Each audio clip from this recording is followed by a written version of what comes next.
This is an image of a soulful dude who has a Right? soul and is on the street, probably noticing the photographer, but not looking at the photographer, and kind of Right? overall giving an emotive but not over the top slice of life vibe. So that's what I would say is Coma Guy. Yeah, I would probably agree with that. I mean, it's fake. That guy And doesn't yet, exist. and yet, And we yet, right? actually we have a new person Yeah. who Oh, we so can look at. this is AI generated? Yep. On today's episode of the Capsule 21 podcast, we talked with our guest, Sean Bonner, about his street photography, his art. We talked about AI doomerism, AGI. We spoke about various other photographers. We played around with some abstract expressionism. We got to the buying and selling of art. Is Ethereum dead? Question mark, question mark, question mark. It's dead. I'm Sean Bonner, and I'm a photographer and writer and artist. I call myself a misanthropologist because I don't like calling myself things, and that just confuses people. Today we're talking about AI and photography and progress and the end of the world and punks. Yeah, both of those are, you guys fully fake. You guys were burying the lead. I didn't Wait, realize. so, Dub, you are the Mr. the guy of I can always tell. You're like Yeah, that guy. Yeah. I mean, it's getting pretty good. So yes, listeners at home, coma or otherwise, you don't have to wake up from a coma to have this F with you. These are not real people. This was tweeted by our guest today, who is Sean Bonner, and he's done a lot, but to me, what stands out the most, because it's also recent and it also gestures at the AI apocalypse, which we call here at Capsule 21 snap judgments, where you get to say cheese to the Aperture apocalypse, which, as you can see at the bottom of the screen. Bonner released this content with a very, very, very charming message that I actually cannot tell whether he is joking or not. I like that. I sort of aim for that all the time. I never want anybody to know whether I'm joking or not. So I'm glad that passed muster there. It worked perfectly. Back to you, Dove, as the guy at the party who always says, well, you can always tell if it's AI. Yeah. And yeah. what this means for that, because I'm actually going to pull up one of your tweets, and and you're going to have to now you're going to have to speak to this. You posted a tweet recently of my call out tweet. Yes. Where is this? Maybe we'll cut this out too. Yes. So you, Dove, yeah, that was a got good in the call game out on tweet. this, and you said this tweet is depicting an AI generated person. It does have a kind of more like, Yeah. doesn't. I can see what you're saying here. What would you say about this as AI generated? It's very obvious. I think it's like one of the things like you have an eye for. Like every AI image generation thing has its own kind of like look. It has its own fingerprint of like how it generates images. And since I work with DALL-E almost exclusively, it's just like I can see it in the fact that like the human anatomy is wrong. So like the bones in her back, that's like not accurate to like what a human being looks like. Like the pattern of her dress doesn't really make sense. Like it doesn't drape in the right way. Like it's just kind of weird. The sticks in the background kind of like mesh together because they're supposed to be very thin, but it gets confused. Like the bottle in the lower right is like very out of place. It doesn't look like a real piece of plastic. That's a weird bottle for sure. But then we go to Sean's thing. And Yeah. I guess there are a couple things you could say about this. So one thing you could say is that it is, because like the dream of AI, right, is that the AI will teach us what being human means, because it will not be able to emulate and get to the core of what it means to be human. That we can celebrate that fact, right? And so part of what it means to be human is maybe you can look at an image and feel whether you're looking at a genuine human being, or AI could teach us, well, yeah, it's going to show us what being human means, which is not that much. It's not that easy to, it's not that hard to duplicate. And so you look at this and you say, well, it showed us that. But then you say, but these were prompted by a human. And so Sean has actually showed us what a human means. So Sean, when you were prompting this, were you doing something smart, or was this just what it spit out in the first try? No, I was doing a lot of work with this. So I actually trained this on my own photos. You know, Oh, I mean, fascinating. I'm an actual photographer, right? So I sent Midjourney my own pictures, and then was very, very specific in my prompts, all the way down to what kind of film I wanted it to look like, how I wanted the light. You know, I really sort of was explicit about what I wanted. So the person that it came up with, of course, was just its own thing, but you know, a good chunk of how and why it came up with that was driven by my stuff. And I will say that, like, I mean, that's come a long way, but both of those are not, neither of those are perfect. I mean, I think that they would fool a lot of people, but as a photographer, like, I see right away issues with them, but I can also see where in the not terribly distant future, that's going to get really hard to figure out. What Yeah. is an issue here? So with both of these, and with the rest of the ones that I did in that series, I think that I was talking about this on Twitter the other day, actually. Midjourney, or sorry, Midjourney 5 is it's too perfect with the skin. The skin feels like almost clay, like it feels more like a video game render than it does like human skin, right? Like it's Right, like this guy to me. Yeah, exactly, right. I think that people are less perfect than what it's making them out to be. Like, people have, Sorry, this guy is really perfect. right, exactly. So that's you know, that's fake. It's getting really good at the backgrounds. Like, really, really good at the backgrounds. But yeah, like, people are more damaged. I mean, it's, at least the people I try to take pictures of, right? Even this guy, the lines and stuff on his face is too perfect, right? Like, it's just not, it comes across to my eye as generated. But it's getting really, really, really good. Like, the focal plane is incredible. And he does seem to have, like, these kind of soulful eyes a bit, but they do seem to me like video game eyes, where, you know, they spent so much work trying to make the eyes look normal and human that they don't match the rest of the person, right? Like, that's something I always kind of feel like with this stuff, is that, like, somebody who's in, like, beat up clothes and crappy and everything isn't going to have, like, absolutely flawless, beautiful eyes, right? Yeah, they're Like, very white. So, you know, I think that, like, it's, the individual pieces are all great.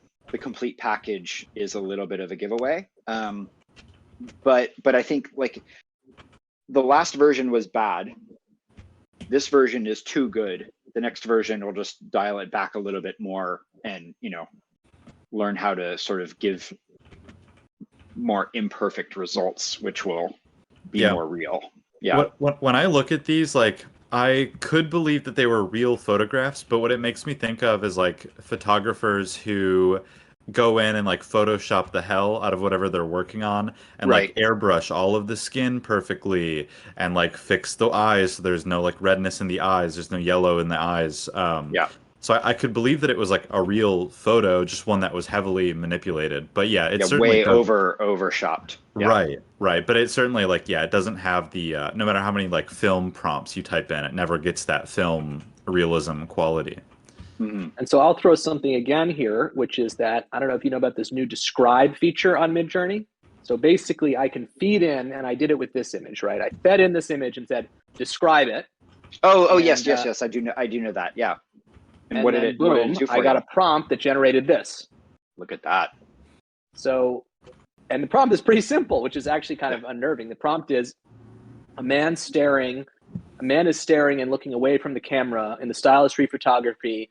And then I guess he looks, it says Hispanic core, which I don't know exactly what that means. Maybe, like, the person looks Hispanic. I've never heard the term Hispanic core before, but it's in Midjourney's representation. Midjourney knows more about humanity than we do. And so you get this. And so not only do you get it, it's like we're now subverting this concept of, like, how good of a prompt giver and trainer you are, Sean, or anyone is. And, in reading more and more about like this stuff, like the idea seems to be you just want to let the neural net do the work. You don't want to do the pre-work, basically. Right. And obviously someone has to train it, but anyone using the neural net. And so I guess my question is back to the semi-ironical thing, which I still don't know if it's a joke or not. What is the status of this sentence? So, I mean, I think that just to sort of pull the curtain off of that, Sorry, actually, let me interrupt you. Can you read the sentence, please? Just because there's some people on audio only. As a largely antisocial street photographer, I'm pretty excited that thanks to Midjourney V5, I never need to leave the house again. So yeah, I mean, I'm joking. I'm being sarcastic, but part of that is because, like, I think intention plays a huge piece in this, right? If your intention of being a street photographer is to create some images that you're going to post online and get some attention for or whatever else, then that's probably accurate. I'm not really, that's not really why I do it. I was doing it before that was an option to do. Like I've just always sort of feel like I'm more of a spectator on humanity. So for me, going out and taking pictures of people is, that's just like entertainment. Like I'm just looking at all the crazy people around in the world and taking pictures of them because I think it's interesting. So I would never stop that because AI got really good at it, because I'm not doing it for the result. I'm doing it for the process. Right. Right. But again, somebody else who was doing it entirely for the result, then their process may change. Well, but this is interesting, right? Because, and look, I agree with that, and that appeals to me too. But if you look at, your creative arc, and I want to hear more about it. And by the way, obviously, Sean Bonner, our guest, welcome to the Capital 21 podcast, a podcast about art, technology, CryptoPunks, achieving timelessness through the blockchain, and throwing it all away by inventing the AI that does everything better than we do. It's becoming a very AI doomer podcast, at least for me. Today's episode features guest Sean Bonner, and we are entering the Aperture apocalypse. What if I told you that you would never need an Aperture again?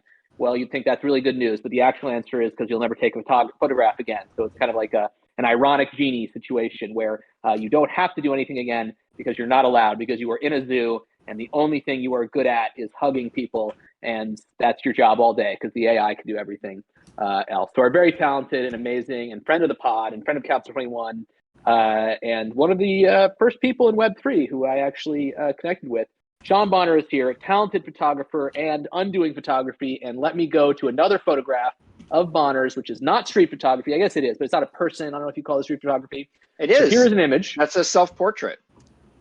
You're in that? I am. Oh, I didn't see that. That's great. Boom. I love that. It is. Yeah. That is a self-portrait.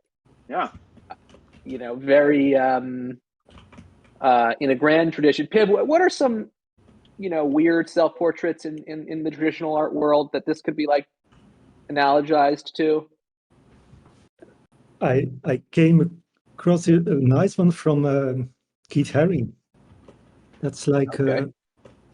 and I actually inspired one of these last punks on it. It's like a part of a painting, because he already knew that he was going to die pretty soon, so he painted himself like a quarter of a painting. How can I unfinished painting? Is that what this is called? I think it's unfinished. I think, yes. Let me put this in. So this is The blue corner there. Yeah. And so this is, so how does this relate exactly?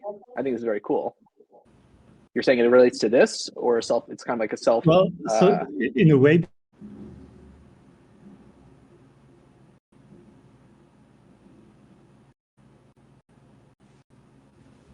I mean, you're breaking up. Okay, back to Sean. So this is a self-portrait. It is. Street photography. There's also a photo of a cool, I'm like not like a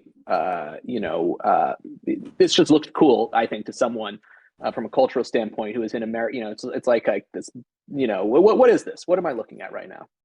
This is a little photo booth area, so you can get all over Tokyo, and I guess all over Japan and Asia as well, but all over Tokyo, you can go get these. You need photos for various things, for different kinds of applications or passes or all sorts of stuff. You need little photos for them all the time. So you can go to these little photo booths, and you can get serious business photos, but you can also polish yourself up and turn them into almost AI version. They can give you big anime eyes. They can polish your skin. They can give you cool backgrounds.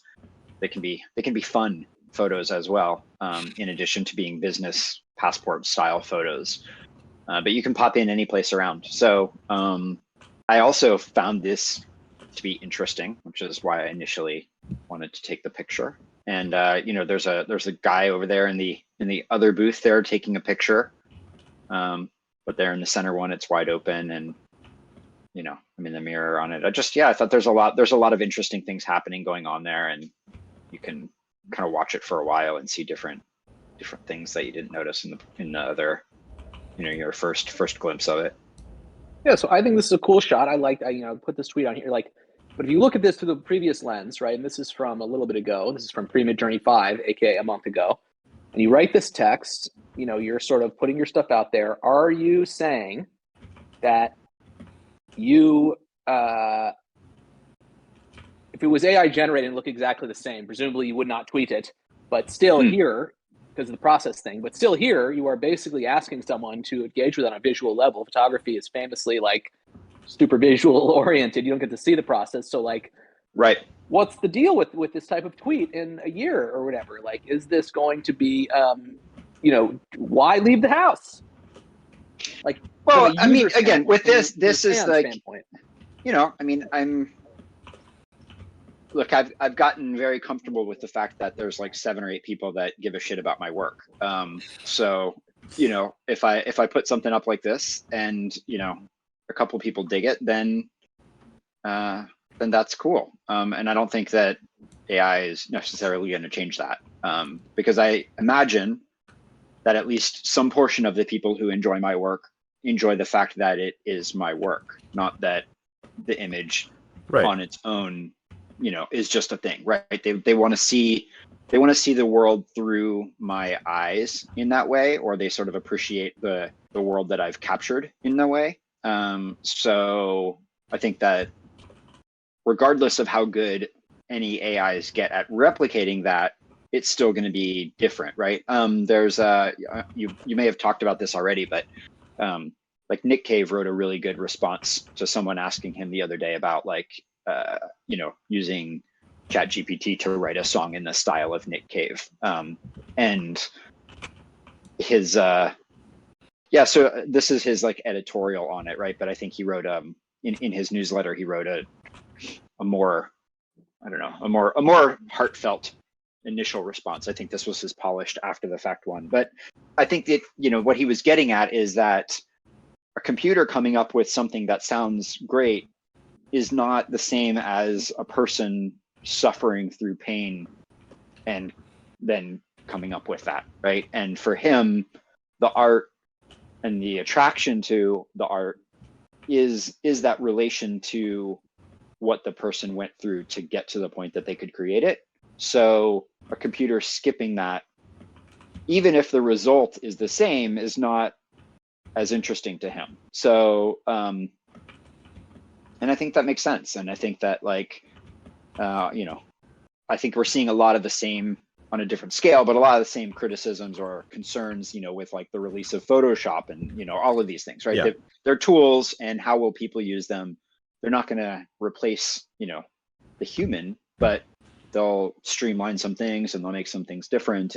But what if they do? You know what I mean? What if, I think, look, pushing this, but okay, push it. If you can be replaced by an AI, you're probably not that interesting to begin with. So, Very no, true. so seriously, I am, and I can. No, you but I can't. mean, no, I mean, That's such a I stupid think thing that to that's, say. yeah, I mean, I think that if you're running around paranoid that like a computer is going to replace you, then you should probably come up with something else to do that the computer can't replace. You know, it's the same Yeah. thing in my mind about you know, people who have businesses or industry or something that panic about, you know, progress putting them out of business or something else. Like you got to change then, you know, like if 100%. the world can't sit still just so that you can keep making money, you know, do something different. Yeah. The other thing too with street photography specifically that like I find interesting and in your work especially, and another a photographer that I think of off top is like Chris Cunningham, who's like the famous like style photographer. You did the series of like I think it's called Tokyo Walks. Is that the name of the series?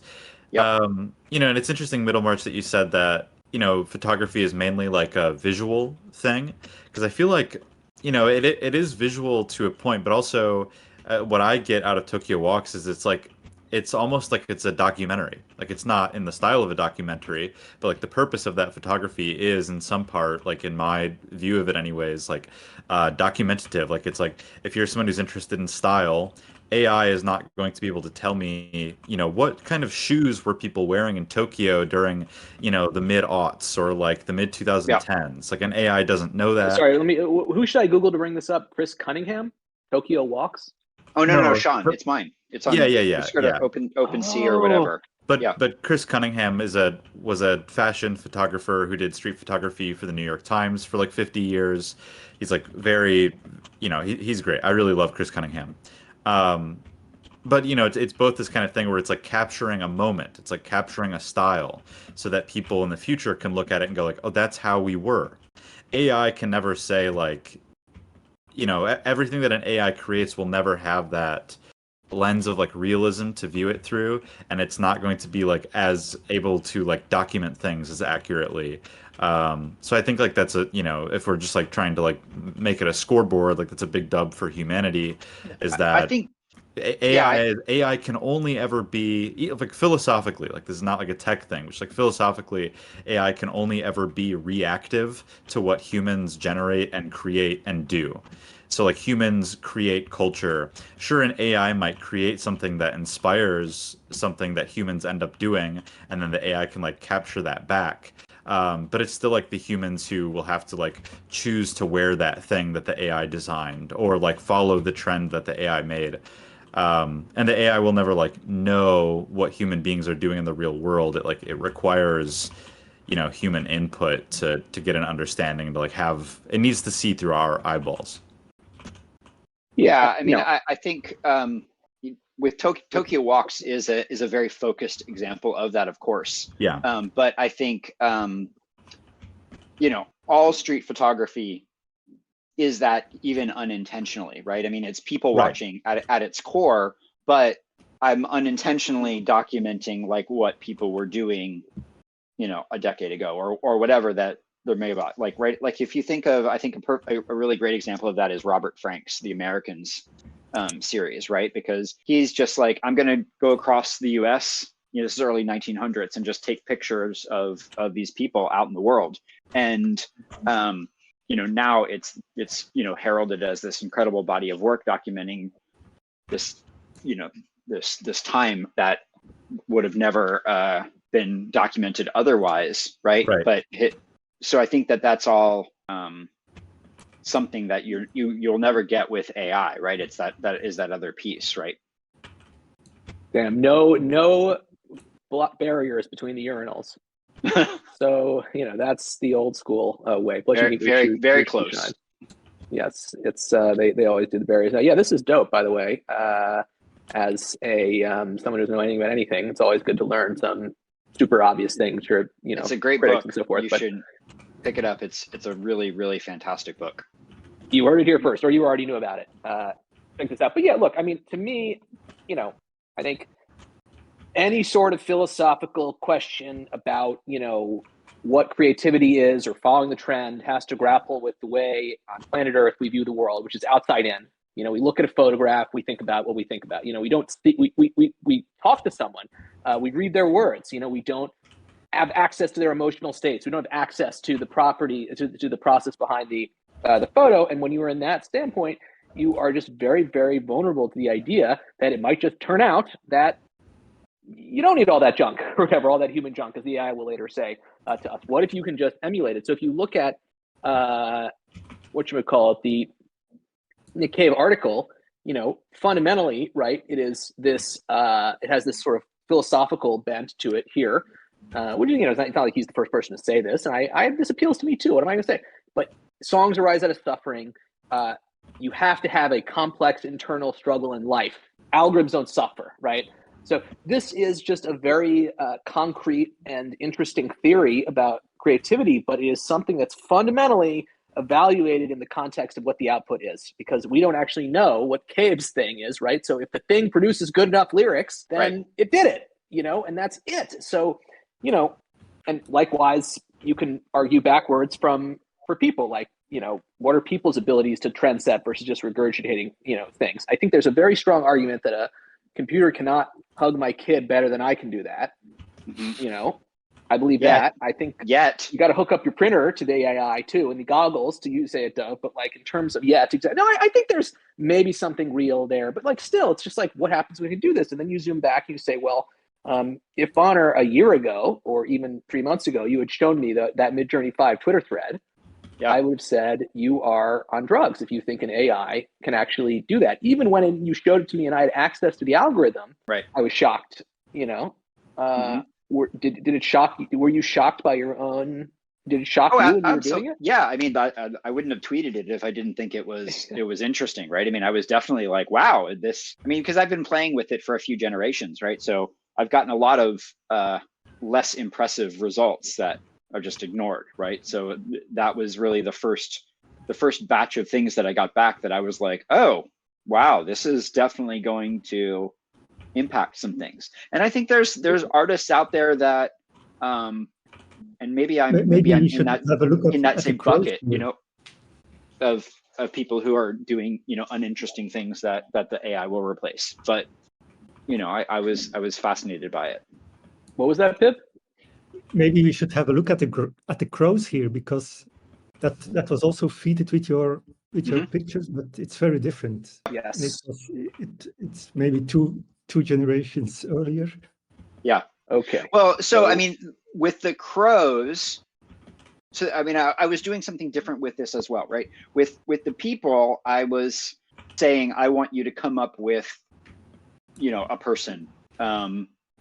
And here's the style I'm going for and all of this sort of stuff. But with crow variations, I was using DALL-E for that, and I was not giving it any prompts at all. I was just putting my photo into it and then saying, make variations of this photo. So this is entirely the AI deciding what an alternate version of that photo might be. And then, I did variations, or I did, my own versions of this where I uploaded the AI's interpretation and told it to make its own interpretations of that interpretation, right? So that's where it gets increasingly abstract along the way. But I found it interesting what visual elements it latched onto and how it interpreted those and what it did with it in a very different creative way than, sort of replicating a street photographer. Like I think of these pieces as much more collaborative work than those street pictures, even though they both probably are, right? And so, and of course, you have the DALL-E imprint on this. Yep. I left it there on purpose. Anything else with the crow variations in light of recent advances in field of killing everything? Because there should be a grappling. The beauty of the AI thing, while we can still do it, and I've talked to So about this too, is that I don't know if you could create these. I don't know if any AI right now could create these same images you created unless they have access to the AI who did it. You know what I'm saying? Midjourney 5 cannot create Midjourney 2 output. Right. It just can't right now. And so that's like the last niche where the algorithm, it can't quite, do that. So I think it's an interesting. I think this actually relates to what Dove was talking about before with the street photography being a document of this time and space. I think some of this AI work is the same, right?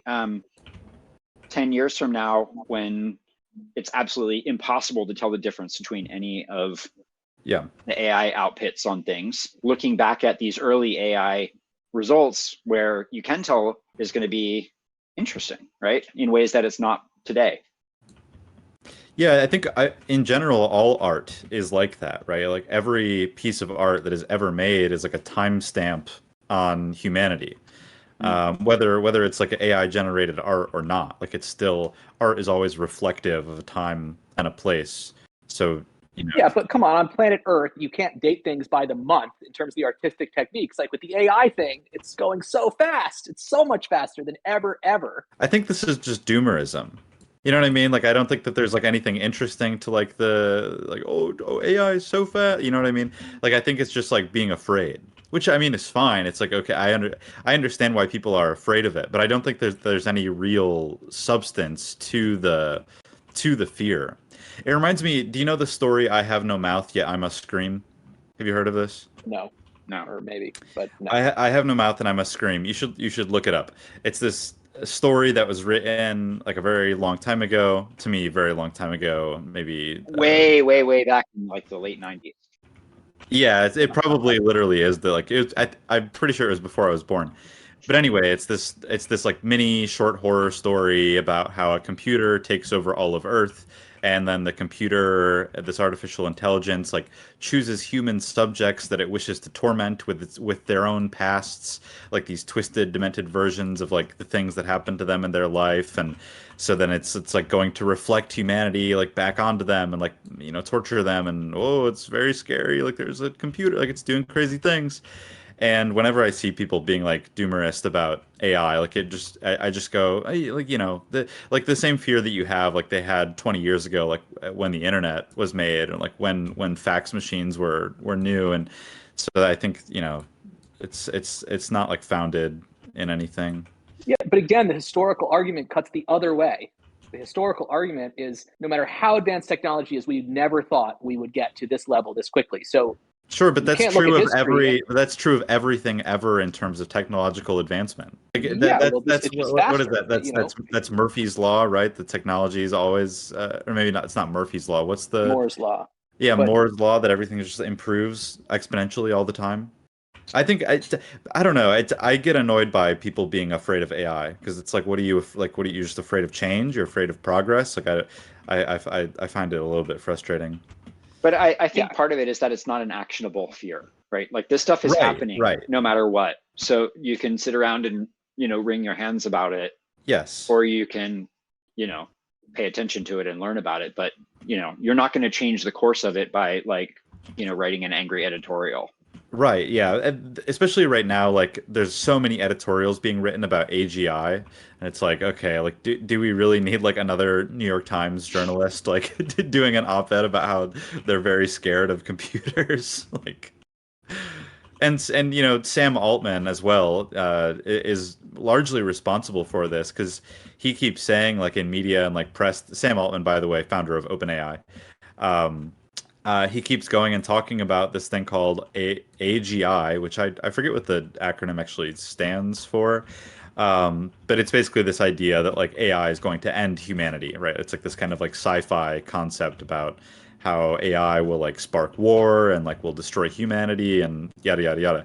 But Sam Altman really has latched onto this idea and keeps talking about it in press interviews. But I think for him, like he's not actually afraid of it. Like he created OpenAI, he's like still developing it. I think for him it's like a marketing stunt, and he knows that it like the more doomerist you are about AI, like the more clicks you get, and then the more funding that they can receive, and so on and so forth.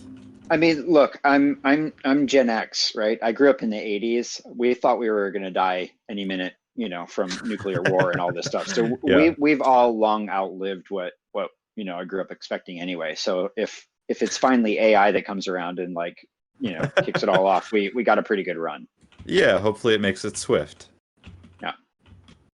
Yeah, so look, I don't want to be a black pill guy who just loves to talk about it.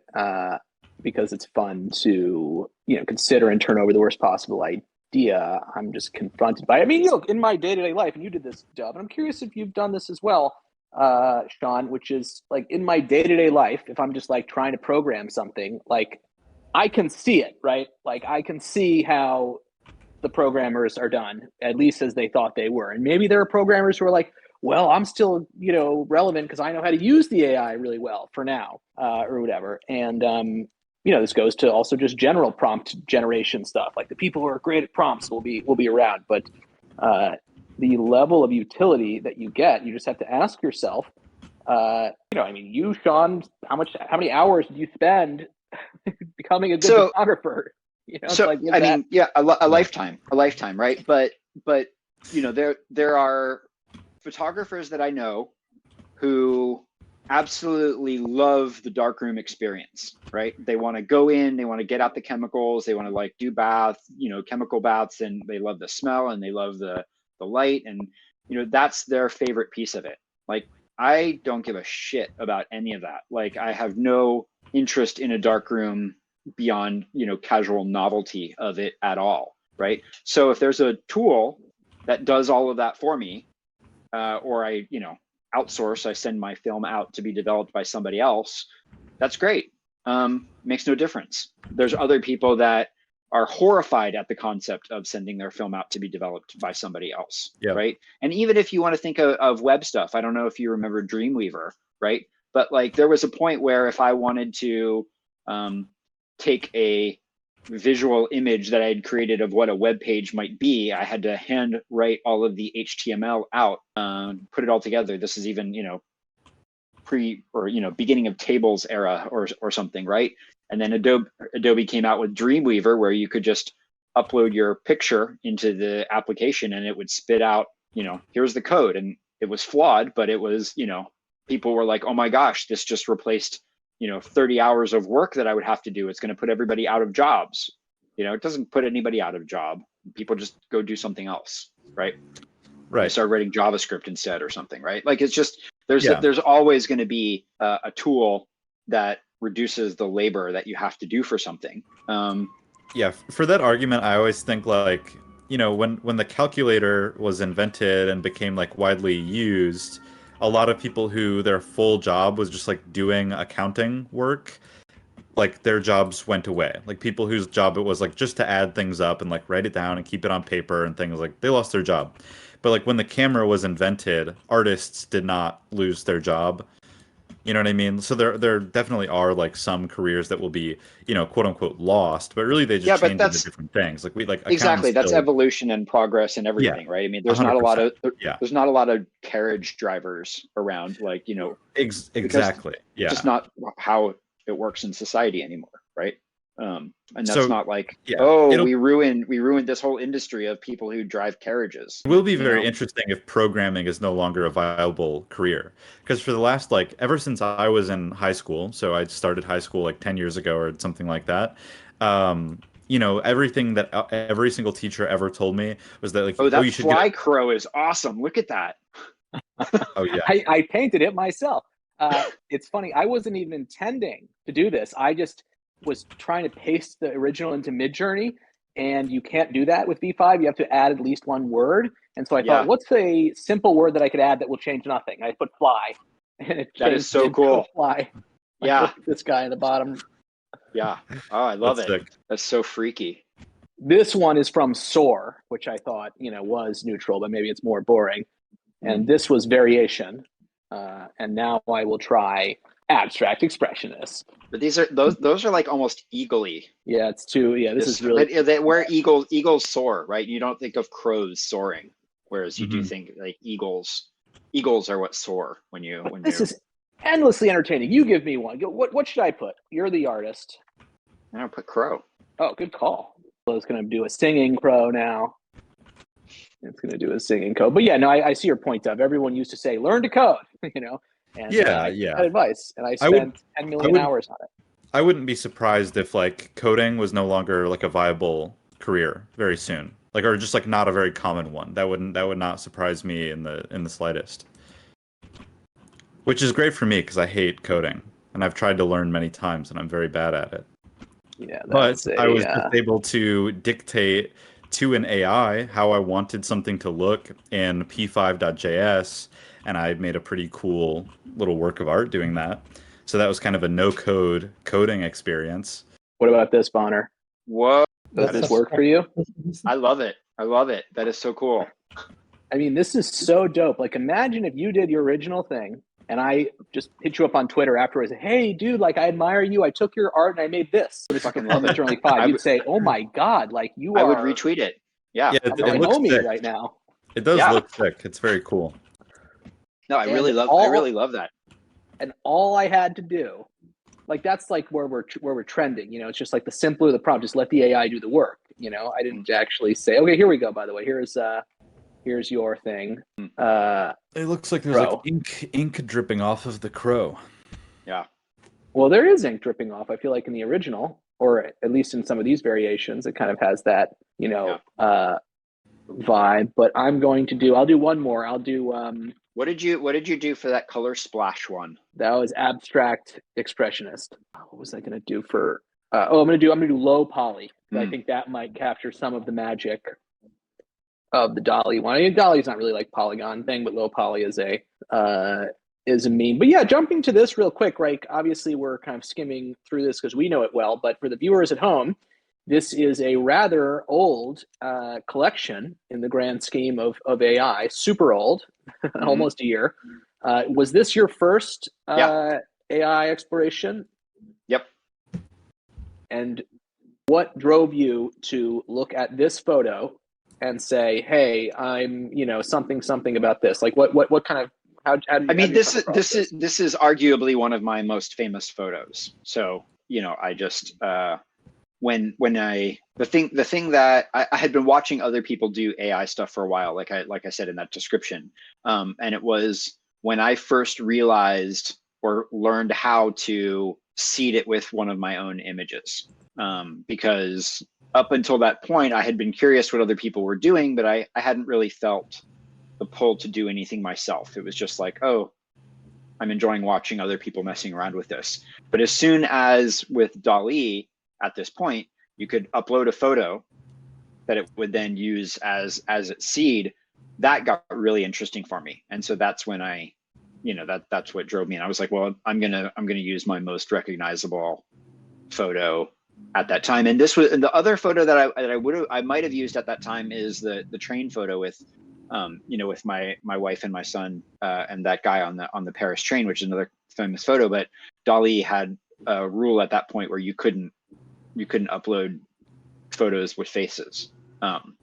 So if I tried to upload it, it would say this is a violation of the TOS. So I couldn't even use that photo.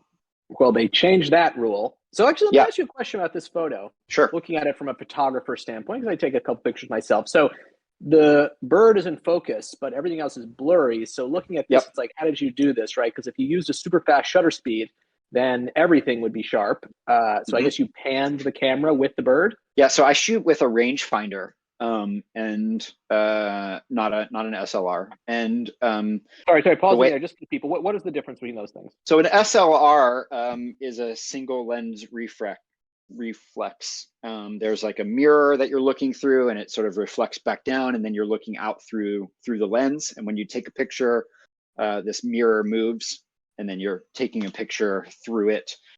They focus different. They're all sorts of things. So with a rangefinder, there's two different things. There's where you're looking with the eye, and then the lens over here, and you're sort of tying those together. And based on the focal plane that you're using, there's various amount of space that is in focus versus being out of focus. And so my process with street photography is I set my aperture and everything so that I know that everything that's within between sort of 4 and 5 feet from me is in focus, and everything else is out of focus. That's generally how I shoot.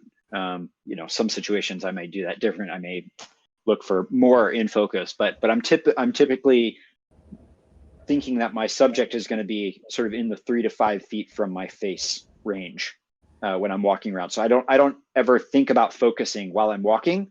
I just think about getting whatever it is that I want to take a picture of in that magic range. And so what f-stop is that for you, basically, for the friends at home? I might be going like f2.8. I might be doing f5. I'm pretty tight on it. I mean, I you know, if it's something still, I'll go way down to, you know, 1 even. But if I'm walking around, if it's really, really bright, it's really crazy, maybe then I go up a little higher. But yeah, I mean, I like stuff being out of focus around it, to sort of help with that a bit. So, and I take lots of pictures of crows. And so I'm walking through my neighborhood in Tokyo there, and there was a crow on a little rail. And as I started to walk up, it took off. And yeah, I just tracked it as it flew past me and took the picture. And so I'm moving the camera in line with the crow flying. And so, you know, the crow and the camera were standing still when I took the picture. Everything else was moving past. Love it. Very cool. Yeah, thank you very much. Very cool. I also love it. And so you were able to put it in Dolly, and that was kind of the magic moment Yep. for you, thinking that, hey, maybe this could be part of my creative process. Well, I mean, I wouldn't even go that far. I didn't think this might be part of my creative process. I just thought, oh, I wonder what will happen when I do this, right? I mean, it was outright curiosity of, how's that going to work? And then when I got results that I was like, oh, this is actually pretty interesting, then I decided to, you know, pull that thread a little bit further. So it came out a lot better than you thought, basically. I don't know what I was anticipating at all, right? Like I wouldn't say it was better than I thought, because I don't know what I expected it to be, right? It was a complete shot in the dark that I could have just as easily been, you know, bored by, but I found it fascinating. So switching gears just for a second, this is Sure. another tweet that confronted me recently. Mm. Has this tweet ever confronted you? I mean, you did the tweet. Yeah. What do you mean? Has it confronted me? Well, just like this confronted me in the sense of like, wow, like the word crucified is banned. So you have the AI thing and you're having fun with it doing, and, you know, by the way, here's low poly. It didn't really come out that good, but you know, you can kind of see what's, you know, it looks like a fox basically, or a different animal.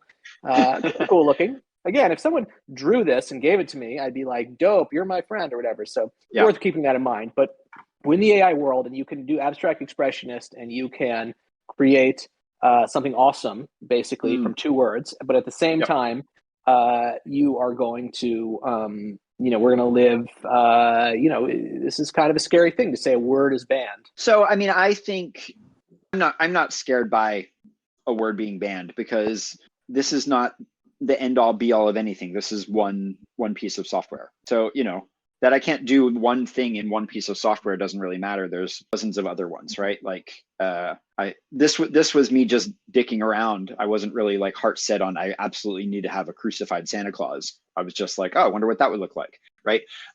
So not being able to do it didn't really impact my day at all. If I desperately needed it, I would have just gone to a different AI, right? I would have gone to, you know, Stability, or, you know, I would have gone to, you know, any number of other things and put that in to see what's up with it, right? And I think that's there's not just one thing that controls everything. If there was, that would be dangerous. But I don't think a company deciding what they, you know, do or don't want to have their software doing is really that big of a concern. All right, well, let's put it out there. If you are on Twitter or in the Twitch chat and you can generate an image of crucified Santa Claus, you will get a free Capsule 21 NFT, and it'll be a good one too, not Punk Pixels. Punk Pixels is very good too, but it won't be Punk Pixels. We know we have this informal rule.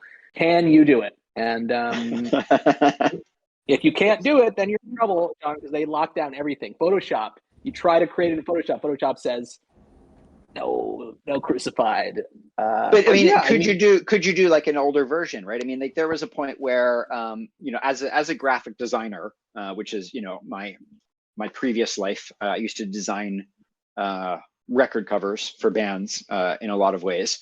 I was always throwing things on the scanner, scanning them and bringing them in, and, you know, using them for pieces. And there was a point where a new version of Photoshop I don't know when this was, maybe, 1997 or 1998 or something. There was a new version of Photoshop that shipped out, and all of a sudden it wouldn't let me open a file because it was like, you're violating our counterfeit, the counterfeit law, because I had scanned dollar bill portions for the background of an image. So I had like text and, like whatever else on a record cover. And there was money that I had scanned in the background, and I could no longer open it because, this was a violation of their new policy. And at the time, there was a lot of people who panicked and freaked out about this in all kinds of ways. But I just opened up an old version of Photoshop, and then it worked fine. So, like, I don't know, I mean, all this stuff is constantly changing, right? I don't know. I don't really get worried about that in that same way.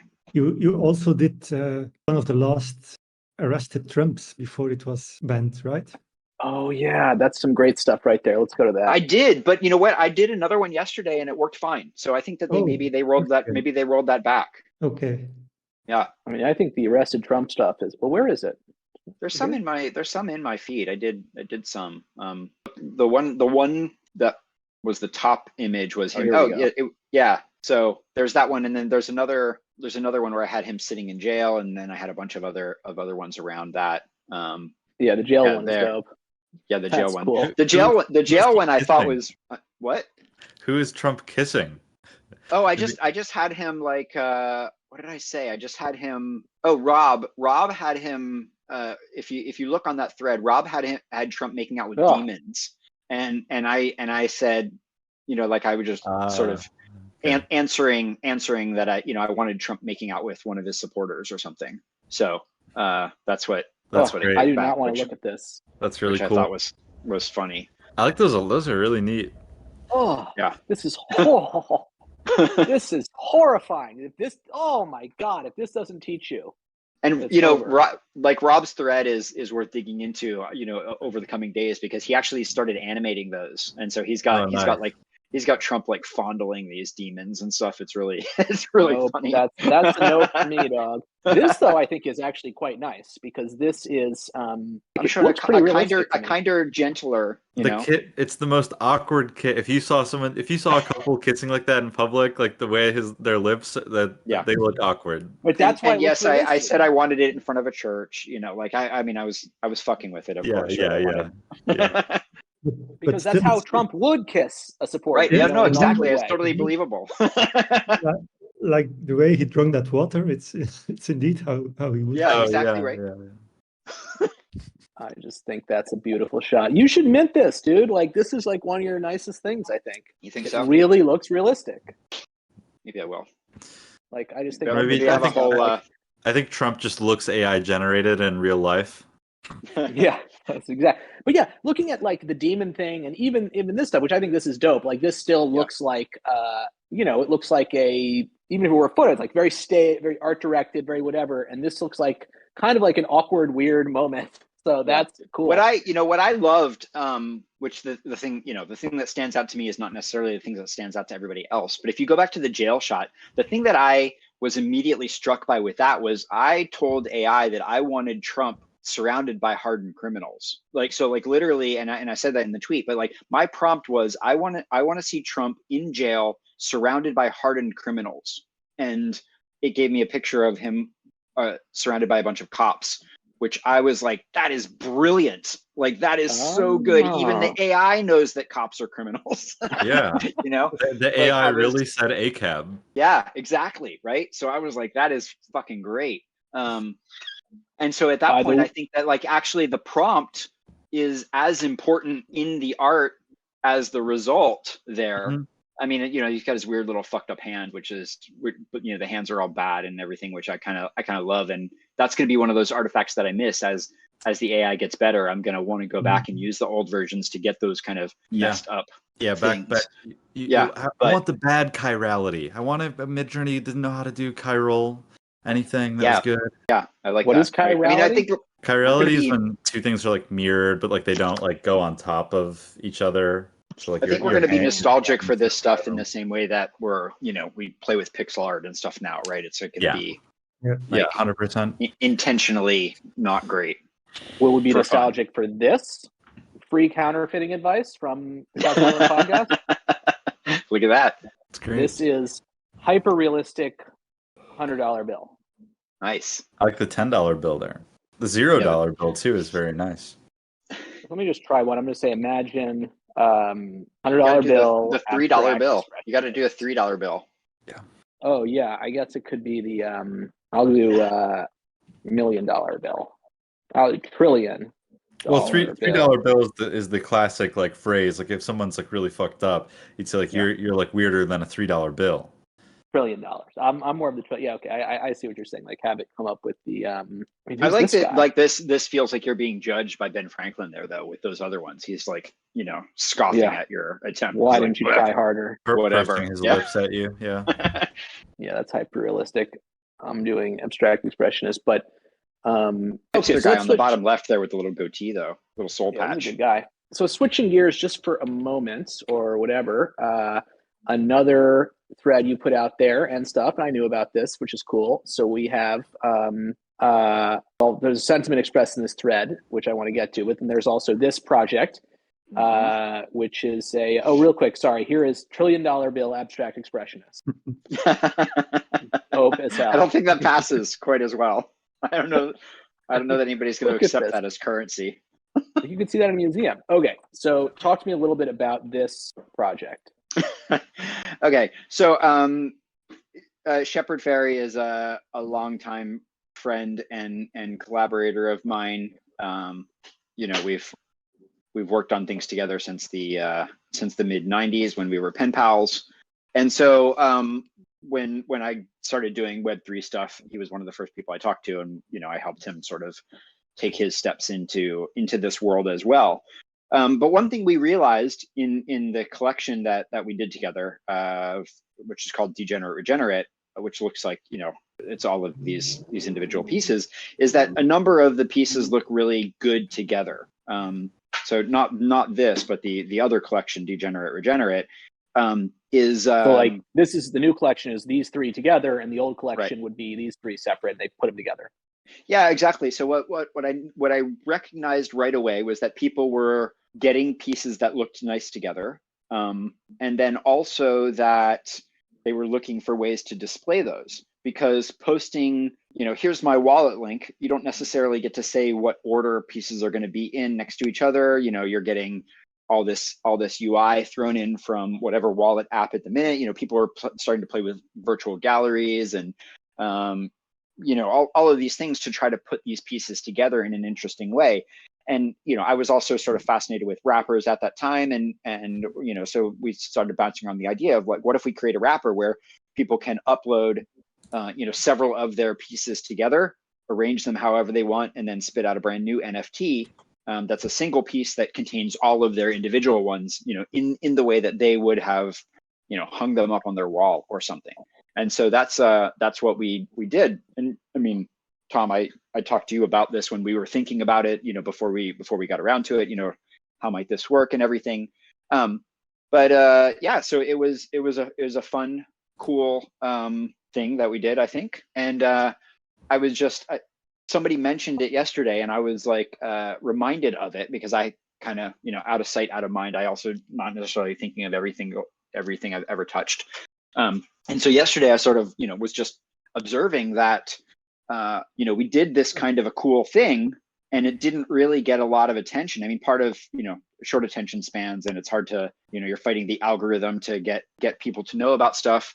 But even as you can see in this thread, people who had the original collection didn't even know about this, right? So us tweeting it and posting it in Discord and all of this stuff doesn't even tell the people who would be very interested in it. And I was just kind of contrasting that against, the huge flood of attention that, we see recurring for, projects that are kind of fly by night, or people disappear, or whatever about it. And, that Shepard is a very real artist, with a, multi-decade public career, well known all around the world, who's still doing stuff all the time in Web3 and not getting that same sort of attention.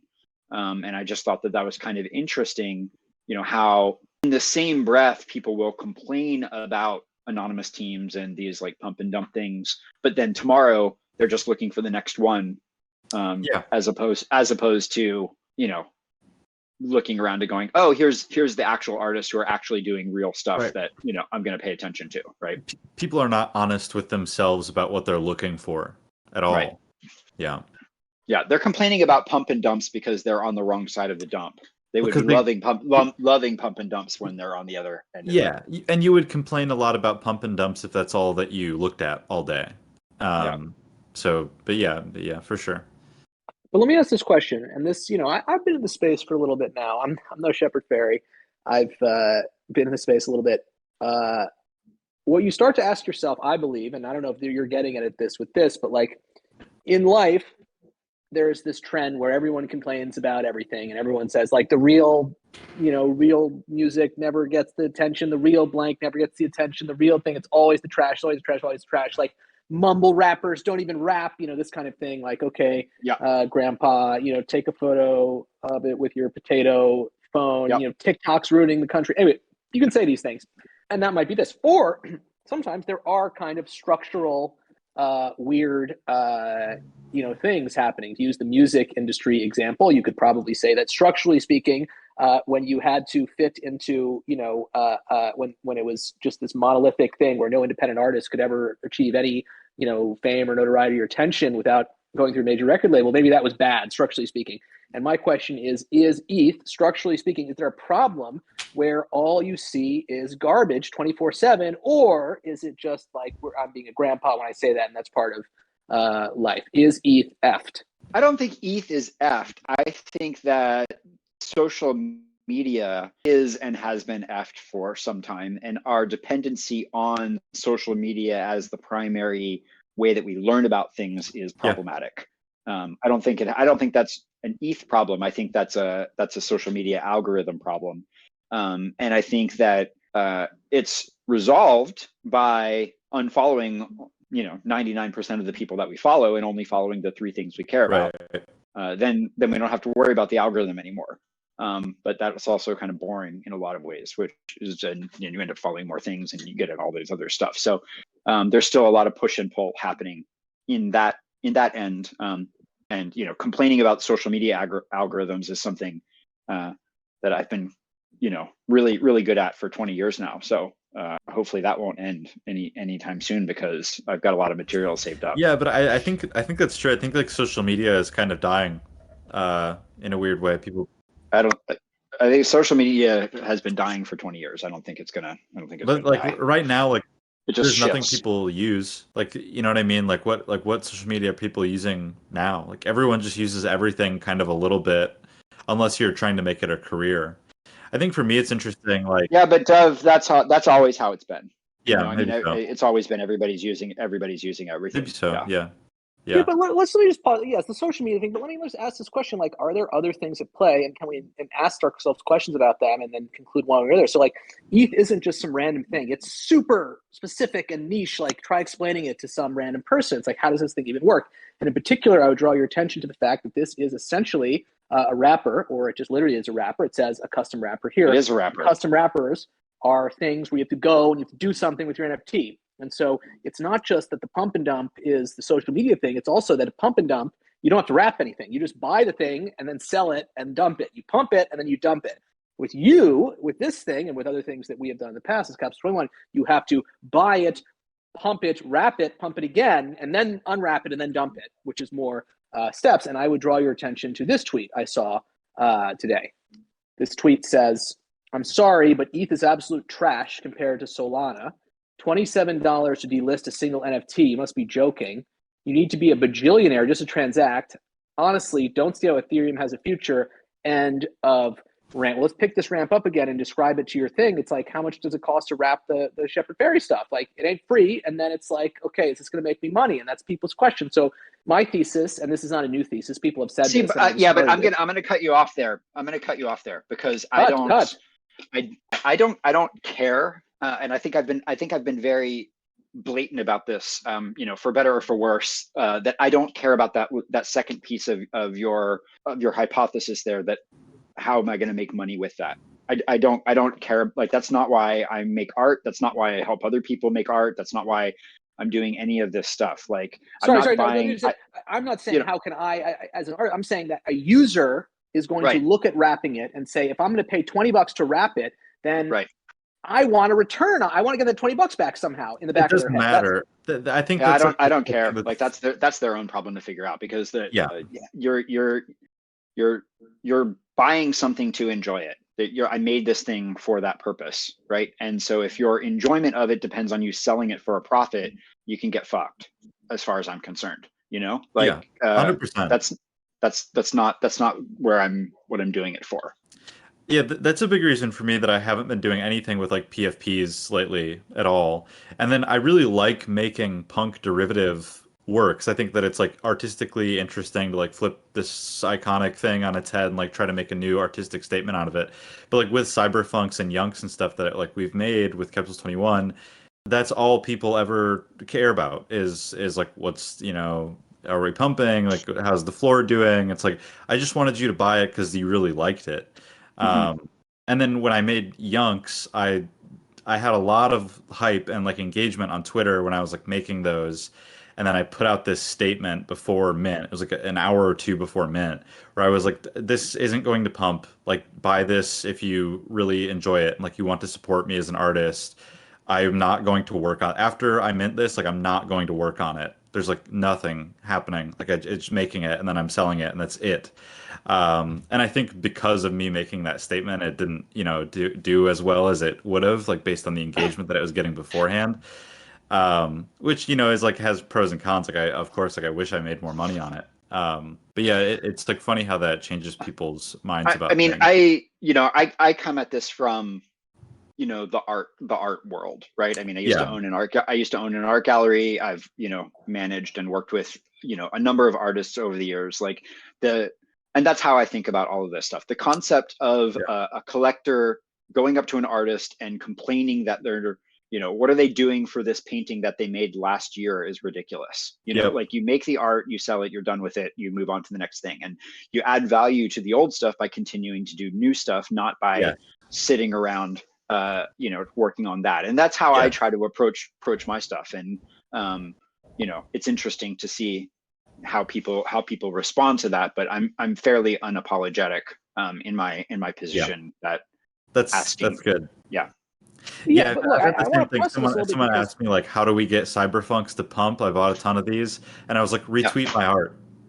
Like if you yeah, want look, like the old stuff that I did, like retweet my art. Like that's the thing. I'm not trying to make a point about. I'm trying to make a more. I'm not trying to make a point about like, oh, like you should make art for people who want to make money, or you should help people look at your art as a way to make money and then make sell more art that way.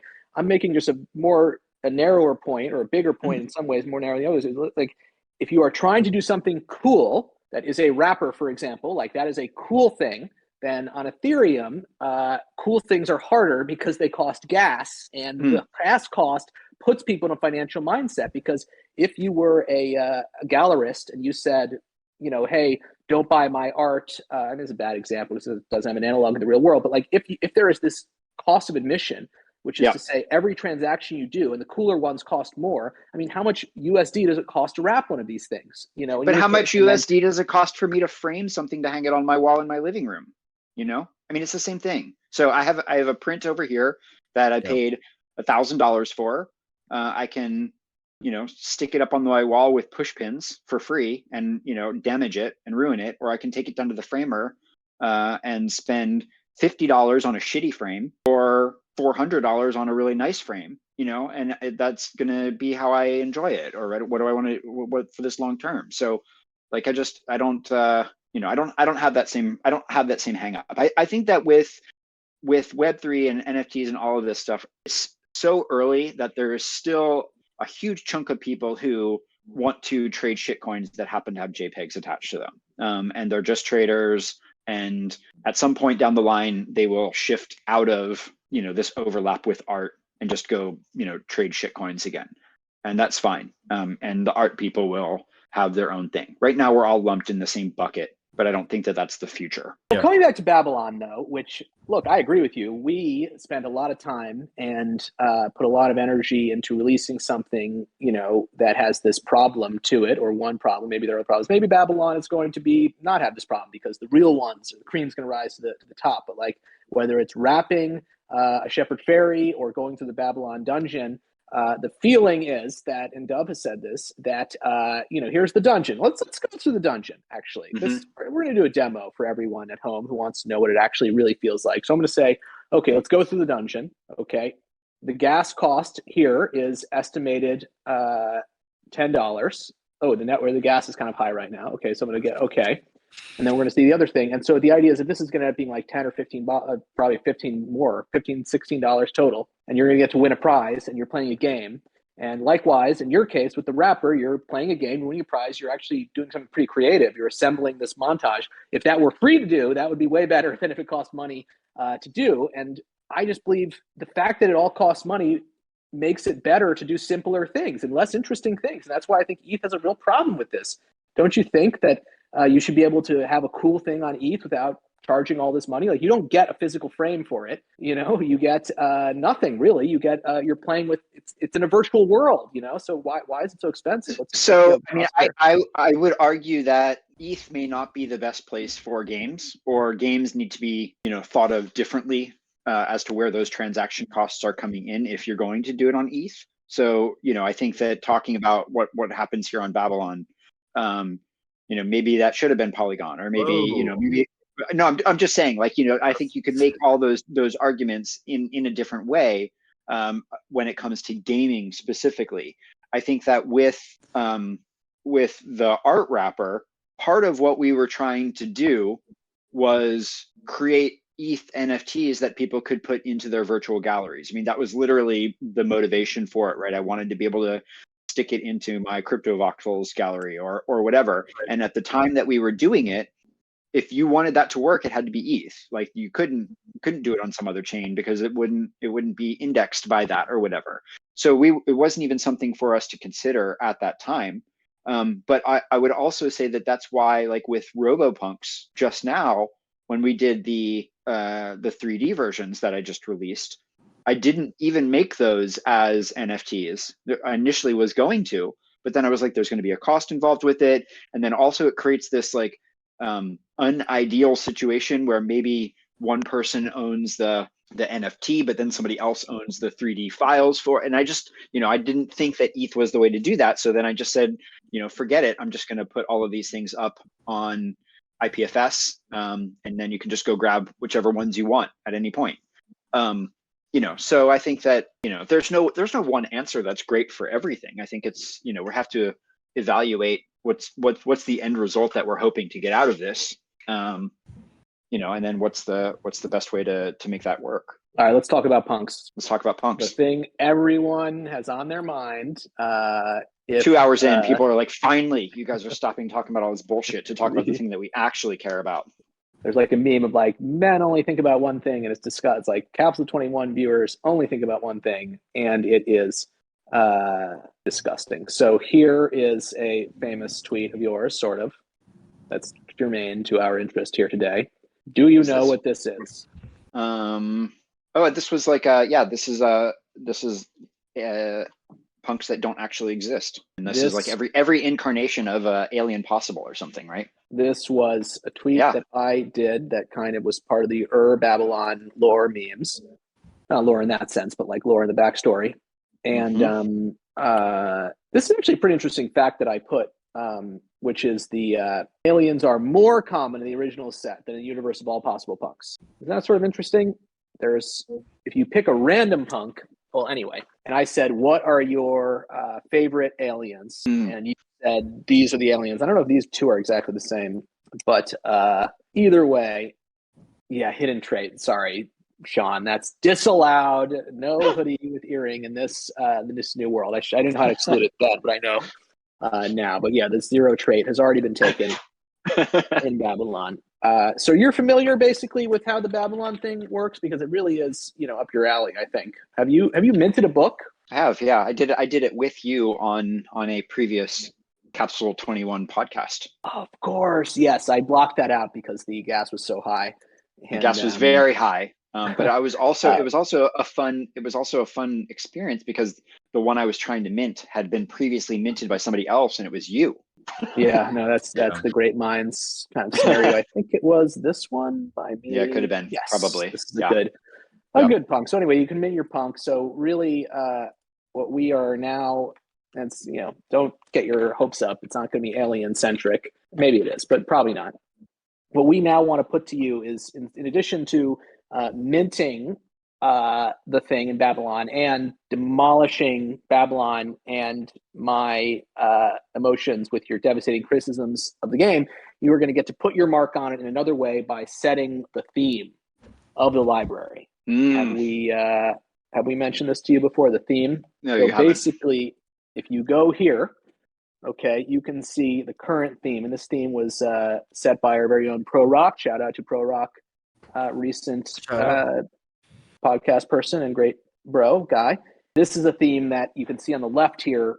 Here's what it has. You have hoodie or cap. So up to down is and left to right is or. So hoodie or cap and cigarette and silver chain and frown and zombie or male, right? Right. And so now you have to say, okay, when we get clear, this is there are quite a significant number of aliens here, but I'm not sampling it in a perfect way. But what theme, and ideally root this in your own, backstory and inner emotional life that we can't access, but that makes you uniquely human. What is a theme that makes a mark? So, I mean, I think that I got to go with the eye patch, at least, to sort of attach that, to my own version, right? So we need to start with an eye patch for sure. Maybe do the eye patch and the frown. Iconic, doing it with the iconic punk meme. Anyway, go on. Yeah. Perfect. Yeah, and then that way it's at least that's connected very, very specifically. And what else would we do? Well, your guy is a 2 trait. That's him. Yeah, it is him. Yeah, right there. Interestingly, none of the other ones are. I feel like the lower traits they really juiced it, but they didn't juice any of these. That's interesting. Yeah, I mean, I would love that. That zombie version of me. That would be the way to go. But that does not exist outside of Babylon. Can I say traits I don't want? Yes. See that? Yes. How do you? Oh, that costs us more money, so don't go too hard on it. But yes, no, I'm kidding. Yeah. No, but so I mean that would be a way to exclude or something on it. Yeah. Well, the way you do it is you set everything but that. So just. Right. Yeah. So. Yeah, let's not do that. That sounds. No, I'll handle the legwork. Don't let me. No, that's not a work. There's a lot of traits. Let's do something different. Let's just sit. No smokers, I guess. No. Yeah, let's get rid of. Yeah, well, yeah. See, I don't want you to have to do everything except something. It feels bad because per category, mouth is actually easy because you just set it to none. There's no smokers. You can set it to none, and what's the other one? Teeth is the non-smoke in there. Teeth is mouth. So none in medical mask. Mouth gets rid of accessory. all the smoke. Oh yeah, none in medical mask. That's a good point. But no, medical mask doesn't exist because of the frown. No hitting traits. Motherfuckers. My system's perfect. This took me forever to do. God. And why do you hate hidden traits? Because I don't want someone out there. I mean, you've tweeted about this extensively where it's like, oh, this punk is different only by 1 pixel to mole or whatever. I don't want people out there saying, oh, cool, you got this thing. I'm going to get something that looks exactly the freaking same. Check the metadata. Like, that's just goodbye. Right. The beauty of building your own world that no one goes to because the gas is too high is you really get to just say, you can't use the word crucified. You can't build your own AI thing. Yeah, that's fair. So let's say let's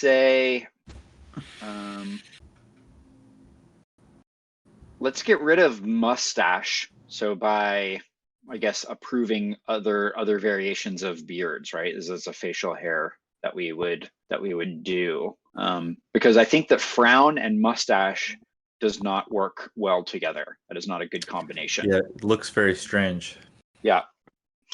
Do you want all the other beards while I'm in here? Let's see. I mean, I don't really have a huge fondness for all of the beards anyway, but I don't want to narrow this down to, to There's a noses. lot of options either way, There's so I don't think it's yeah. bad to narrow it down. Yeah.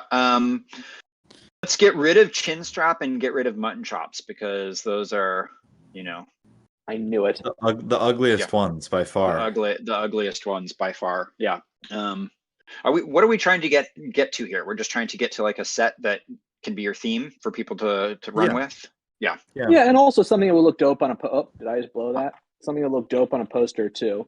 Right. Like, this is already pretty dope, but just like, I mean that is kind of a fun vibe already. So it's got to be narrow enough where it looks cool on the poster, but wide enough where people get some choice and it's not just 10 things. And so, that's kind of the thing. It's this is pretty good. I mean, I think that this, you could, if you wanted to get rid of clown nose, just try to narrow it even further. But I kind of like the clown nose with some of them. It's kind of fun, and maybe that's not enough without it. So, any feeling? So what else is there? Neck is not that rip face, of course. Any hair restrictions or dislikes or anything like that? No, I kind of like all of the things. The only hair that I'm not particularly fond of is stringy hair, but I don't necessarily feel like I'm opposed to it being as part of a set. Yeah. And it kind of works in that stuff. I also, I'm personally not rushing out to buy beanies, but I know other people that dig beanies, and it's kind of cool in that set. So yeah, I mean, this is kind of a cool. I mean, I think the pirate and the frown is the connection, and then like this is a nice spread. It's kind of nice. Yeah, I dig it. Yeah. Let me ask you, since we've talked shit on multiple traits, stringy hair, chin strap, one has to go. Which one are you getting rid of? I would keep stringy hair over chin strap. Yeah, I would as well. It's much more stringy iconic. hair is dope. It's one color. Much more I think it's iconic and it's cool. I just visually don't really love it. But right, exactly. But the chin strap, not iconic at all. Not a good chin look. straps. Yeah, that's just not a good. Yeah.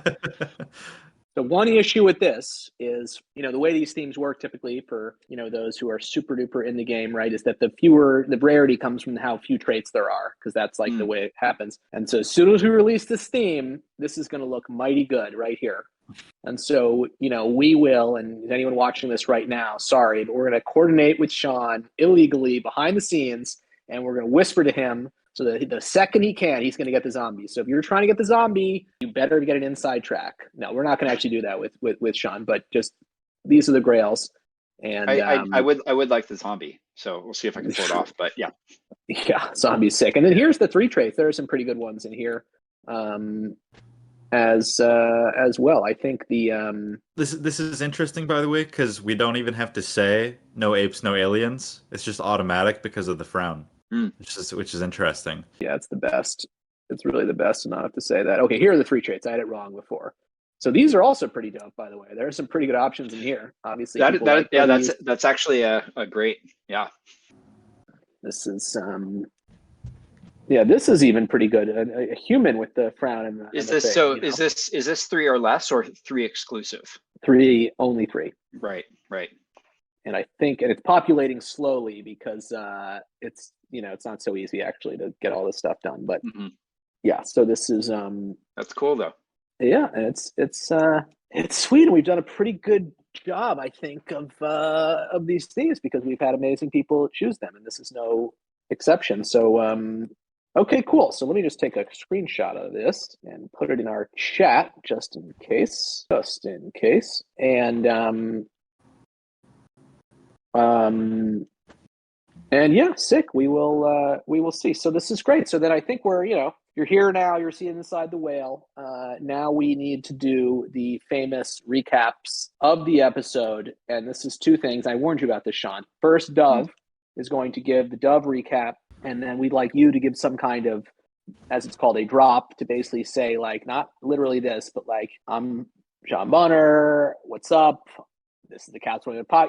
I'm into blah, blah, blah. Here's what this is about. Get excited. So the way to work for the audience is Dove's little thing. In this episode, we talked about blah, blah, blah, and then boom, right into you, which is like the drop where you kind of get people amped up to, hear about you specifically. So Dove will go first, and then you'll go. Is there too much pressure? Yeah, that's a lot of pressure. So what am I supposed to say?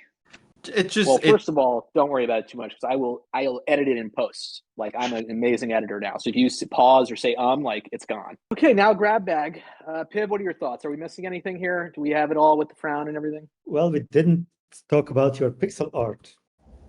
Yeah, we didn't Yes. even talk about pixel art. Oh yeah, I had it open. We The- talked a little bit the about the robo 3D punks? version. Yes, indeed. Yeah, a little bit. But yes, we spent a lot of time on the whole doomerism thing.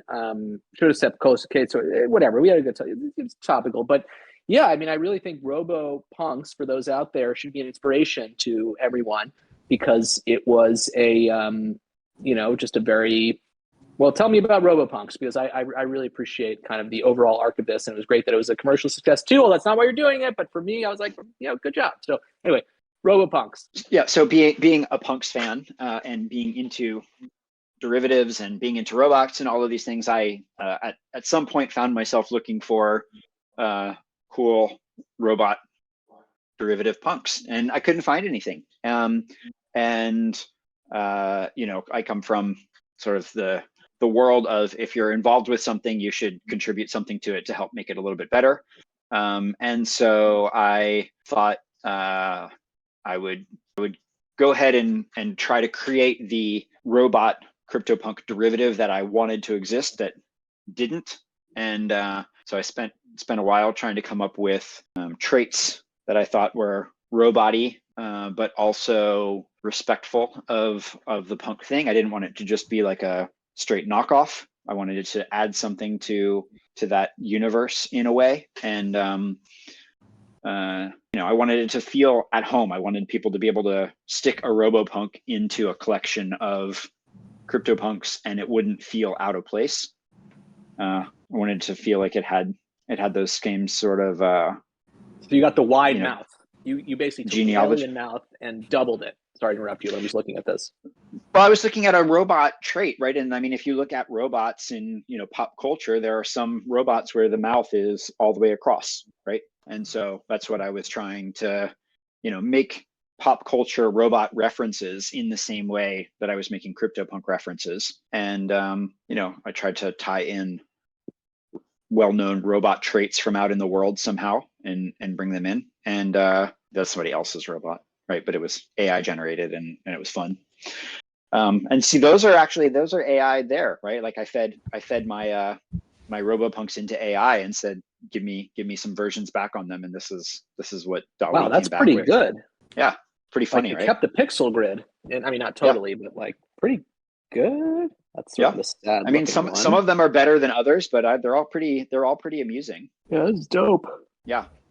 So so I tried to, like this is obviously a reference to the nerd glasses there. I tried to make it robot-y, right? Oh, that's funny. Yeah. And make it more of a visor, right? I mean, I tried to do that with all of them is have thoughtful references to the actual CryptoPunk thing when it made sense to, or its own unique versions when it made other sense to do that as well. And again, I made it because I wanted it to exist, and then I was delighted that other people appreciated that right away and got the same thing. So they they went for it, which was nice. I mean, this is dope. I didn't know you made a collection of this. I did. Yeah. I think this is great. I mean, this is like Grow on steroids in a way, like the true holding in on everything, reference of a copy of a copy, everything coming together. And it looks way good. Like and some of them are pretty great, right? Like it's actually pretty fun. I like this guy. I like the Among Us looking ones. Yeah. In the bottom right there. It's like like a gray Among Us. Yeah, it was really, really interesting to see like how that, interpreted, my characters. Yeah, maybe I got to do my collection offer on this. All right. What's the offer ask spread? Yeah, this is dope. It's cool. So what, that's good for me because I do a thing or two. I guess probably I forgot about this or something because I'm not very good at self-promotion. So, if you're not watching my every single move, it's unlikely that I'm going to repeat something that I mentioned in passing yesterday. Yeah, well, I got a lot of robot content, just not that as much. So let me ask this question. Oh, wow. So you are getting a tattoo? No, I that's not me. You've met It me. I don't hasn't look yet like broken that. 1 ETH. The floor's not 1 ETH. Yeah, but at some point it'll be. You didn't put a time limit on this thing. Oh yeah, sure. No, if the floor gets over 1 ETH, I'll get a tattoo. I've You got this in 5 years from now? I've got plenty of dumb tattoos, so Yeah, I think not worried for about that most one. people, or maybe not for most people, but for you, a tattoo would be a threat, Tom. But I think for a lot of people, a tattoo is not is not a I threat. mean, It's I'm like fun. covered. Yeah, like Oh that's just right, an of course. that's Your just an hands on the other afternoon. side too. I remember meeting you. Yeah. We've yeah. I have no tattoos, so I'm It's a oh big my deal god. for But you. Yeah. so let me ask this question. So obviously this thing was iconic and sold out. Obviously, also as with any of these projects, you're like doing it, you get in the game, and you're like, this fucking thing. What for aspiring pixel artists out there, not on the commercial side, because deal with that yourself, but like, what were some of like the things you wish you had done differently, the learnings along the way, like in crafting this? Because I'm sure some people look at this and say, that's easy, it's just a bunch of pixel art. These are morons. But like, what was the sort of like nuance and process here that you kind of emerged with from this experience? Well, I mean, on the releasing a project thing or on the pixel art thing, because those are very different. I think on the artistic thing. So the artistic thing meaning the original stuff plus the AI stuff plus the 3D stuff. I mean, I had been a fan of CryptoPunks for a long time and a fan of CryptoPunk derivatives for a long time, but it wasn't until I sat down to try to draw those traits that I got a whole new appreciation for how powerful single pixel placement was, right? And I think I walked away from creating RoboPunks with a much stronger admiration for what Matt and John did with CryptoPunks, because with that limited space and palette, variety and sort of personality that can be put into it, just by putting, a pixel, one spot to the left or right, drastically changes things, and I think I really enjoyed going through that process. I don't know that I would have done something different on that. It was a very informative experience for me to really see how powerful those individual pixels being placed, were in conveying personality to these characters. And so let me ask you this question: what does this mean? I don't know. It's binary. You'd have to translate it out. I don't know what I wrote on that day, but really, I'd have to translate it. You'd a binary translator. Yeah. Or I just show it to the AI. Sorry. Right. Oh yeah. See, there you go. Which one? And let's get this one. Sorry, I got distracted a little because I thought this tweet kind of thing was pretty cool with the binary thing. And well, it's robots, right? I figured, this is how there's this. I'm endlessly amused by this old photo from, I don't know, 4chan or something in like the early 2000s of a fake robot protest where these people dressed up in like cardboard box tinfoil robots, and they had signs with binary on them and like walked around. And I always thought that was a funny image. And so I just always think of like robots talking by saying like 0111011101. And so I I thought throw that out occasionally with the RoboPunks thing. That's funny. Like, again, at the end of the day, at the end of the day, I'm trying to amuse myself, right? So that's what this all boils down to. If you guys are also amused for it, then that's great. But my main goal is to entertain myself. All right, so let's go with the pornography now. Sorry, people love pornography. Highest last sale. Let's just see the most valuable ones. Okay, sorry, people love pornography. This is how you sell. And you can look at this and see these are the best ones. They're the highest value ones. And but I think it's important to note that there are some that have never ever traded, right? Like there's kaiju in there. Like there's a handful of ones that I think are rarer or better or whatever that have never ever been sold because the people who minted them kept them, right? True. So then what about the open rarity thing? You should enable the open rarity. I put it on, and I don't like the UI on it on OpenSea. It like covers up half the stuff, and I just don't like it. And then I don't know. I've turned it on and turned it off on occasion. Got to keep people guessing, I guess. Boom. What is the rarest trait here? This is pretty fun. But yeah, Oh, so those are hygiene. one of ones, right? There's only 4 of those. Oh, so this is definitely the rare. Oh, right, this guy. Okay, got it. Yeah, Of course. those Okay, are so this those is the are rarest one. I like the rusty ones. The rusty yeah, the design. rusties are great. Where's the rusty? Ew. No, these are cool looking, but it's like I like the clean ones. Too rusty. But this Very cool. I was trying to, with this I was trying to, I needed a zombie, right? Like, how do you have a zombie that's in robot Mhm. world, right? Oh, So that's true. a robot that's kind of falling apart a little bit. That was the way to do it. The midnights are pretty rare. Oh wow, rusty plus midnight. There's only one of those guys. Yeah. That's pretty good. Yep. Dope. Cool. So Yep. yeah, a great project. I am a holder of this, I believe. So that's a mega disclosure. So before you spend a lot of money on these, which you should definitely do, I'm a holder of one. So don't do it. Do not buy these things because of me. This is another fun example though of, like, okay, so we put these things out, and you can see here 71 ETH in total volume that's been traded on them, and obviously, the people who have them like them, and it's looked fondly on by the community in lots of ways. And I spent, a significant amount of time drawing all of these traits. And then, yeah, look, see, you got some Actually, I have guys two. there. Disclosure. Yeah, bag holder. But then I did this other one the other day with the cats, right? And that was arguably a simpler. It's still banned. You can't find it there. You gotta. There's no way to. You're gonna have to type in the collection owner cats. What the fuck? No. It's going to be, yeah, they still have never fixed the search on it. You can't find it on OpenSea, which you link it in this negatively impacted the collection, because it was there the first 24 hours. You could search for it and do all sorts of stuff with it, and then they anyway, it's collection cats -WTF is the URL for it. Not pixel and that art. thing, not pixel art, ASCII art, but that thing, what, 4 times the volume in a much shorter time, because of, I think, on some level, what we were talking about before, like a handful of people who were hoping that this was going to make them lots and lots of ETH. Did it? Maybe some people. I don't know. Maybe some I don't people. know if I own any of these. Come on, they're cute. My thing. Yeah, no, I have to be conflicted out, because otherwise people have to take my opinion seriously. So you do. One. Look, you got a cat. Drop me one. Oh, but you know what? Yeah, because you own a shelf. And I I airdropped everybody who has a shelf got a cat. There and it is.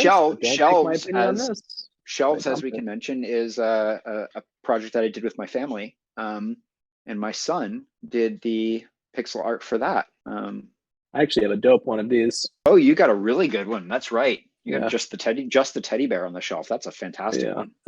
That's sick. Super clean. Yeah, shelves is cool. Damn, Bueno making bank here. You got the Bonner family using Bueno a lot for all 3 collections. Bueno is a service that Bueno's nice nice for that. We're doing more stuff with shelves. I mean, shelves is kind of like we're using that as our base for various other projects. So we've got some book things in the works and other things, and sort of the people who helped support shelves in the beginning will always kind of be clued in on what happens next in that world. Hell yeah. So cool. So if you're listening to this, go mint shells before it mints out. It's done. Out. No, it's we closed it. If you're listening to this, you are closed it. Well, look at that. You broke it. Cool. Well, our guest today has been way to go. Yeah, OpenSea. I'll just go to a different market. It's Web3. I can just go to any other marketplace. There's really only one. And there's the other one, which is not so good to browse. Our guest today has been the inimitable Sean Bonner. This has been the longest podcast you've ever listened to, but that's for a reason. There was a lot of content in here and a lot of free alpha and a lot of potentially misleading things if you weren't detecting the sarcasm correctly. So I recommend you go back and rewatch it, knowing that you should pay attention more this time. On Middlemarch, I'd like to give this is the Couch 20 podcast, by the way. I'd like to give a special thank you to our sound engineer, which is me, and our video editor, which is also me. My 2 incredible co-hosts, Dovetail and Piv, the Capital 21 crew. Dovetail and Piv, what's good? Peace. Thanks for listening. Yeah. And if you've made it this far, I got a real special person to thank, which is you, because you made it this far. You're next, and we're next week. We'll be back at you with another episode of the Capital 21 podcast. Peace. Capital 21 out. Bye. Goodbye. This is already cut. You're not even listening to this. Goodbye.